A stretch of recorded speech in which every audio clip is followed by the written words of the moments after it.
সোনার পালঙ্কের ঘরে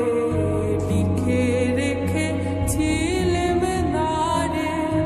যাও পাখি বলো তারে, সে যে